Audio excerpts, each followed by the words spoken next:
Welcome to the Ketogasm podcast. I'm your host, nutrition educator Tasha Metcalf, here to help women like you take charge of your keto eating habits without the self-sabotage. Each week, learn simple but effective tips that you can put into practice to transform your body, health, and well-being.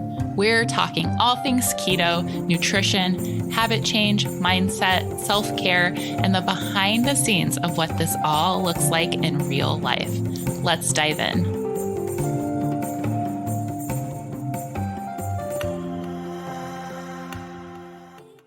Welcome back to Easy Keto with Tasha. I'm Tasha, obviously.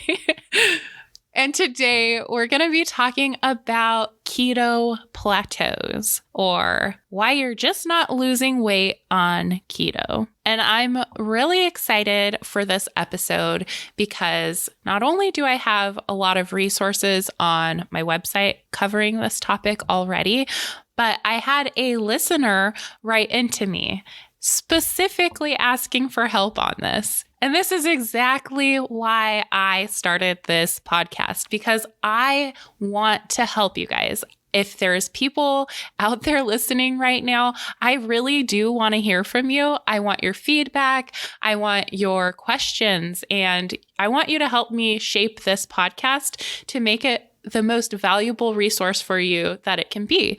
I have a lot of topics and ideas that I personally want to cover, but I would much rather talk about what you want to hear and what would be helpful to you. So I'm super stoked to answer this question. She wrote in, Tasha, I totally love these podcasts. Thank you. I've been eating low carb since January 14th, 2019. I've lost 65 pounds and love this way of eating. Appreciate the time you spend putting it all together, but I'm currently at a standstill. The weight's not budging. Any suggestions? I do have some suggestions for you. First of all, thank you for writing in. I'm happy to hear that you're enjoying the podcast. That makes me feel really awesome. It feels good and reassuring knowing that I'm not just sitting in a room talking to a microphone all by myself. There's actually people on the other end listening. So thank you for the interaction. I love that. Thank you. Thank you. Thank you. Very exciting. And secondly, congratulations on your 65-pound weight loss. That's seriously amazing. And I really, truly hope that you give yourself major props and celebrate what you've already accomplished so far. I know it can be really frustrating to see the scale move quickly and then completely come to a crawl. But that tends to be the name of the game when it comes to weight loss. It starts off really quickly and then it tapers off a little more slowly as you keep going. As you get closer and closer to your goal weight, your weight loss is going to slow down dramatically. And 65 pounds is nothing to scoff at. So without knowing more details, I have a few ideas about what might be going on. And before we really dive into the plateau details, where you have actually had a keto plateau and nothing seems to be working, the very first thing that I think we need to cover is realistic expectations, because without knowing more details and background information, I can only imagine what's happening. And a lot of people expect that keto is a magic bullet and that if they're in ketosis, then all of their fat is going to magically disappear. But that's not really how this whole thing works, okay? While keto may make dieting a little bit easier by suppressing your appetite, or maybe it's sustainable because you enjoy the food, which it sounds like you do, it isn't inherently faster, quicker, or better than other forms of calorie restriction for strictly weight loss purposes, okay? Keto works for weight loss because you're eating less, right? Now, it sounds like keto's been a dietary pattern that you enjoy, and you've been able to stick with it for an extended period of time. And that's what really counts. That's the most important thing with any way of eating when it comes to long-term results. So before you give up and go searching for the next best thing or a shiny new diet, let's consider what you've already accomplished and what you've already proved works for you. Okay, I calculated the time elapsed from the date that you started and the date that you sent me that email. It was 10 months and 6 days, and you'd lost 65 pounds. Okay, 65 pounds. In weeks, that works out to be 44 weeks and 2 days. Okay, so let's divide 65 pounds by 44 weeks, and that's 1.47 pounds per week. That's about 1.5 pounds per week since you've started. Okay, that's awesome. I know it's not the linear line dropping down to your goal weight that you want to see. It probably didn't happen that way. It's probably came in big spurts and whooshes, but on average, 1.5 pounds per week is exactly that kind of ideal, healthy, sustainable weight loss that everyone advocates for. Okay. 1 to 2 pounds per week is healthy and sustainable. So just based off of the math alone, you're doing things right. Okay. So give yourself a pat on the back and take a deep breath and relax. You're doing things right. Okay. Like you're doing things the way everyone says you should be doing it. I know it can be really frustrating when the scale is not moving fast enough or quick enough, or you set a goal and it's not really falling into place, right? Like you're not hitting your targets that you set for yourself. But you can expect weight loss to stay the same rate or even be consistent for a few different reasons, okay? Your body composition's changing, your energy expenditure changes, and your hormones are all changing. So before you think, my weight loss has completely stalled out, I'm not losing weight on keto, I've hit a major keto plateau, or worse, if you're thinking keto doesn't work anymore, ask yourself, how long has your weight actually been quote unquote stalled? How long has it been since your weight has actually shifted? Because if it's just been a few days or a few weeks even, then you aren't really stuck. You just need to give it time and probably adjust your expectations. For a realistic view of body weight expectations based on your body weight, activity levels, and calorie intake, the body weight planner tool that's on the National Institute of Health website, it's really, really cool. It's awesome. And it's perfect for a visual reference. It gives you data points to work with.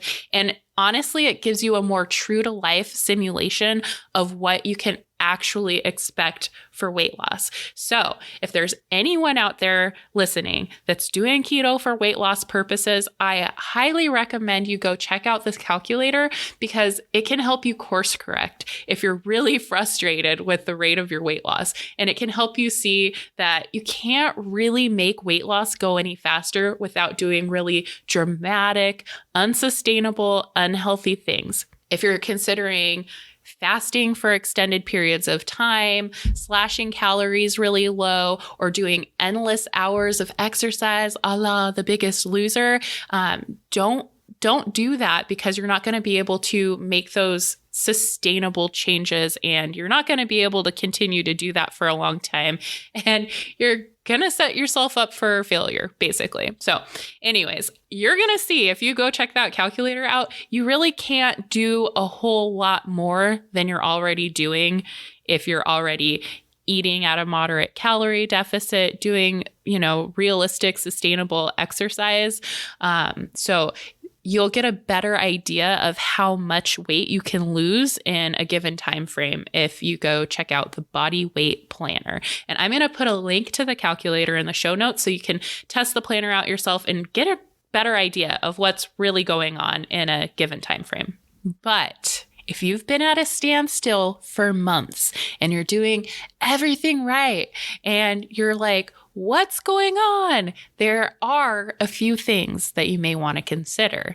And this is when a real plateau might be starting to bubble up, okay? It's just something that happens with everybody. And realistically, you need to take a step back and give yourself like an honest assessment of what your new body is like and what your current diet looks like, okay? The most common reason for a weight loss plateau on keto or any other diet is that your current food intake is at maintenance level. Okay, if you have been dieting for any extended period of time and you've lost weight, what used to be a calorie deficit for you and drove weight loss for you is no longer a calorie deficit because your body is smaller and it's not burning as much energy as it once was when you were heavier. Okay. Another way of thinking about this is that your metabolism slows down as you lose weight. Okay, so as your weight drops, your metabolism becomes a little slower. Your metabolic rate drops. Now, this isn't to say that dieting is destroying your metabolism, but the smaller you are, the less energy your body expends. Okay? And the only way to really overcome this with your diet is by adjusting your food intake. Now, I'm not suggesting that you dramatically drop your calorie intake, but if you've been eyeballing ingredients or serving sizes, this is where a lot of extra calories can creep into your diet, okay? Recalibrating with measuring tools like volumetric measurements like cups or measuring spoons, digital kitchen scales are awesome because people really, really suck at estimating food intake. We're terrible at it. We're like, that looks like a cup, it's 2 cups, right? That looks like a teaspoon, it's 4 tablespoons. We're terrible at it. And especially on keto, when we have a lot of high fat ingredients in our diet, maybe we're eating a lot of coconut oil or butter, or maybe you like heavy cream in your coffee and you're just kind of like dumping it in there. That's a lot of extra calories that add up very, very quickly, hundreds of extra calories. Okay. And I'm not saying go on a low fat diet, but I'm saying that maybe you should start measuring your food intake and keeping track of it, okay? One thing that was really eye-opening for me when I first started trying to eat healthy was keeping a food journal, because I thought that I was eating really, really healthy. And I thought that I was not eating a lot at all. I was like, I hardly eat anything. But I started keeping a food journal and I was shocked. I was shocked to see how much food I was actually eating and drinking. And this is before keto. This is a long time ago when I was trying to figure it all out, okay? I was amazed at my perception of my diet versus like what was actually recorded on paper, okay? So if you've been doing keto for a while and you're like, oh, I'm eating low carb, I got this, I can throw ingredients together, I have my meals on lock, maybe that like level of confidence and comfort, you're not really honestly tracking your intake, okay? And I'm not suggesting that that's the case, but it's usually what's going on with most people when they're like, I am not cheating on my diet, I'm eating only keto stuff. They're not really sure what their macros look like. They're not really sure of the actual quantity they're eating. So combining mindful measurements and actually tracking your food intake can be really, really effective. Whether that's a tracking app like Chronometer or MyFitnessPal, whether you're measuring with a scale or cups, it doesn't really matter as long as you're more mindful of how much you're actually eating. That can be a big, huge step in correcting a plateau. And if you have been tracking your macros and you have been eating everything to a T, like you're like, no, I measure every gram, I log everything into Chronometer, and I hit my macros every day, maybe you should recalculate your macros, okay?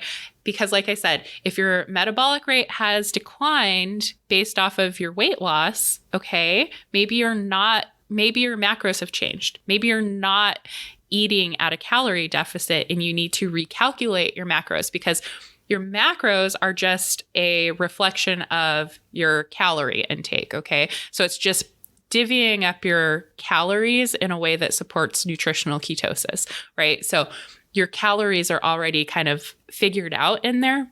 And if you haven't been losing weight and you have been tracking every bite and logging everything, and you're totally mindful and aware of what you're putting in your mouth, maybe you have to adjust and recalibrate to a calorie deficit based on your current metabolic rate. Recalculating your macros like every month or every 10 pounds or however you want to do it, just periodically touching base and recalibrating to reflect where you're at can be really helpful in continuing to see the progress as you go. Okay. And if you have been doing keto without tracking macros, that's awesome. And a lot of people do that. And I personally don't love tracking either.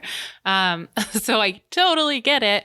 But if you don't know your macros and you haven't calculated them and you are just doing carb restriction to get into that ketosis level, taking the time to figure out about how much of everything and what that looks like when you lay out your food and map out your food for your new body can be really helpful. When you're seeing progress based off of carb restriction alone, that can be really effective up to a certain point. But if you're continuing to eat above your body's needs, even if it's low carb, then you won't lose weight. Okay. So figuring out how to eat at a calorie deficit, like an intentional calorie deficit versus more of an intuitive way of eating, if that's what you've been doing, that might help for a little bit, and it's not something that you have to do permanently. None of this is like forever. You have to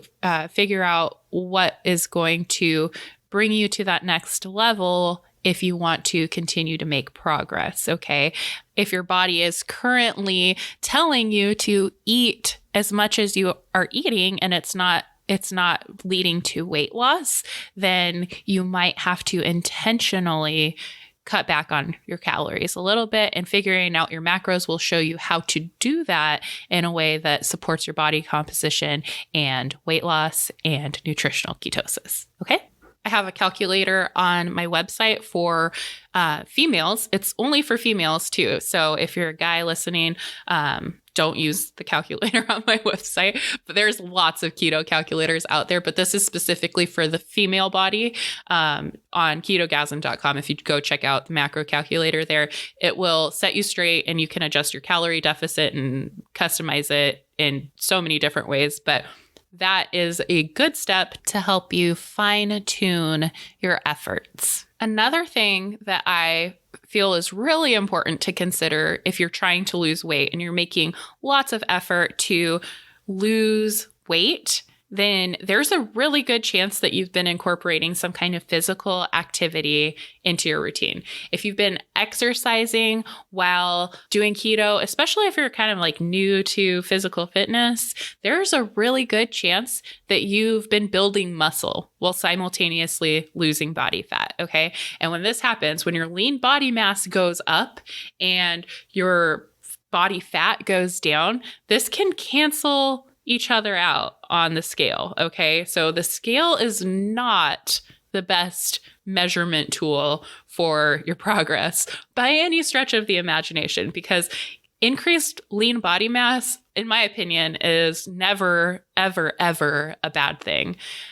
Increased muscle increases your metabolism. So the more metabolically active tissue that you have, like your muscle, the higher your metabolic rate is, okay? It's like the more muscle, the better. You're going to have an increased metabolism with more muscle mass, and that's not going to be reflected on the scale, all right? So one way to measure this is by getting your body fat percentage measured.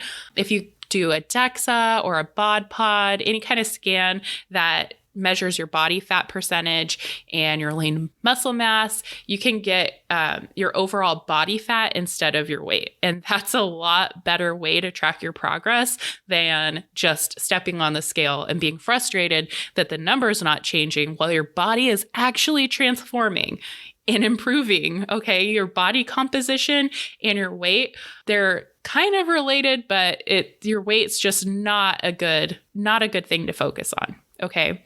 The other way to do this, if you don't want to invest in a DEXA scan or a bod pod thing, go with the cloth tape. Okay. Just do the measurements around your body, measure your waist circumference, different things like that, because fat loss is going to be reflected in your measurements around your body as well, in a way that wouldn't be reflected on the scale either, because muscle is a lot denser than fat is. So pound for pound, muscle takes up a lot less room, and you could be getting a lot smaller and shapelier than you were before, and you could be the exact same weight. Okay. So you could have lost 65 pounds and completely transformed your body in the last couple of months. You stayed at the same weight and your body fat percentage dropped, your muscle mass went up, and you just look like a total smoking hot babe. And your scale is making you feel like you're not accomplishing anything. Okay. So I hate scales. I really don't love them. I think that if you can, go invest in a body composition analysis and pay attention to those numbers versus stepping on a scale and letting that dictate your progress and how you feel. Okay.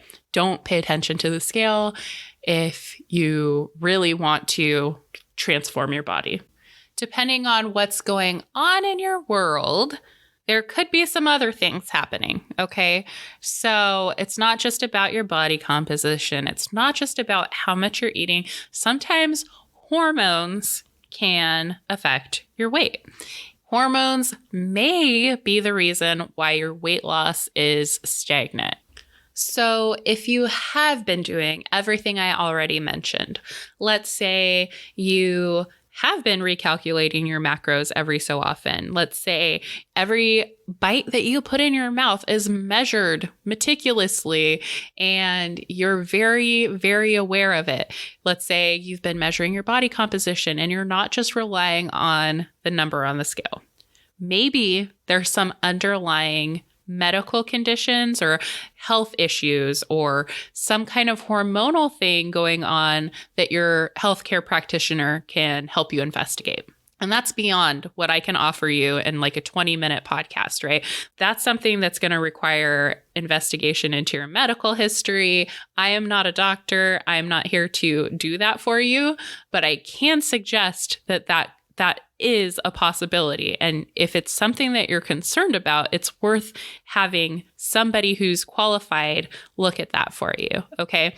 So I know a lot of women experience thyroid issues and they can't really be corrected with just their diet. Maybe you need some kind of medication. Your practitioner can help you figure that out. Your cortisol levels are also something that could be at play here. Okay. So when you're dieting for an extended period of time, you're eating at a calorie deficit or restricting carbs like you would be in keto, your cortisol levels are usually elevated after a period of doing this. And it sounds like you've been at this for a while. So anybody who's been dieting for an extended period of time, their cortisol levels are usually elevated. All right. Now, if you add this elevated dieting cortisol to potentially like high stress life events or any kind of stressful situations. I don't know what your personal life looks like or anything that's happening around this time of year might be stressing you out or whatever. Those elevated cortisol levels actually cause you to retain water. Okay. And that's also not going to be reflected on the scale. If your cortisol levels are high enough that it's causing water retention and promoting fat storage, then that is something that could be inhibiting your weight loss as well.